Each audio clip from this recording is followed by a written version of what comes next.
We are now joined by Naseef Muallem, policy advisor at the Palestinian Center for Peace and Democracy in Ramallah, Palestine, to shed more light on the situation. Hello.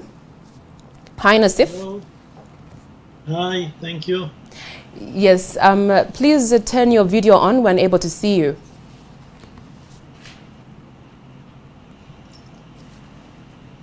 Naseef, are you there? Yeah. All right, when able to see you, please just turn your video button on. But as you do that also, my question to you this evening to start with is, what does Palestine make of the shifting focus of the American government from seeking a two-state solution of separate Palestinian and Israeli states to brokering relationships between the Middle East nations and Israel? You know, I think such type of meetings or agreements will not play any major role for peace in the Middle East. The question is the Palestinian-Israeli conflict, and the ones who could solve this conflict are the Palestinians and the Israelis.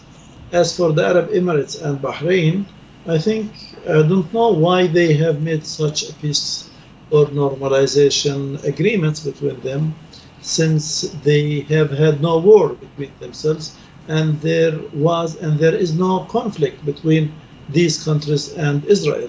But I think this event has been made in order to rescue Netanyahu from the courts, since he is corrupted and he has many trouble in Israel, as well as Mr. Trump, who is looking for votes, since they will be having elections at the beginning of November. So this agreement was signed not to help or to contribute in peace, but it may help to give Trump some votes, as well as it could play a little bit to support Netanyahu, who is facing many daily demonstrations in front of his house. All right, Naseef, is the Palestinian government worried about what this direction means for the resolution of an occupied Palestine? The government in Palestine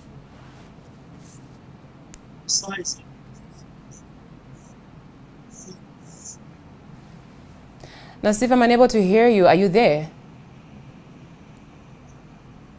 Hello, Naseef? Yeah. Are you there? Yes, I'm there. Did you hear my question? Please. Naseef, are you there? Yes, please. All right, my question to you was, is the Palestinian government worried about what the direction means for the resolution of an occupied Palestine?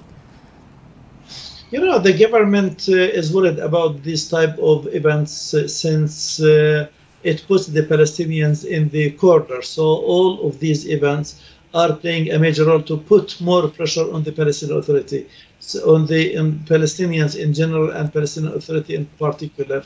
The fact and the reality on the ground that we are suffering under the occupation. The occupiers are stealing our land. The occupiers are attacking us. The occupiers are destroying our houses. The Israeli occupiers are annexing our land.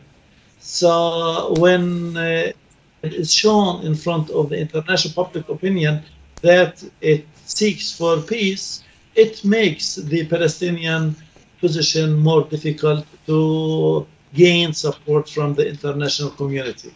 All right. Now, are there any concrete steps currently being made by the Palestine and Israeli governments and other stakeholders to resolve the conflict? Would you know? Here we don't have any talks between Palestinians and Israelis, and there is no indicators for any type of talks in the future. What is taking place between Palestinians and Israelis, it is daily confrontations. And today Gaza was missiled and attacked by Israel. So the Israelis are not looking for peace, and the Israeli looks that their interests are not amongst peace with the Palestinians, but it wants what is so-called peace for peace, or peace for economy, or peace for business. So we are having our own national issue, which is not a humanitarian nor a business one like the Israeli one. All right. Thank you so much, Naseef. Thank you. Thank you all. All right.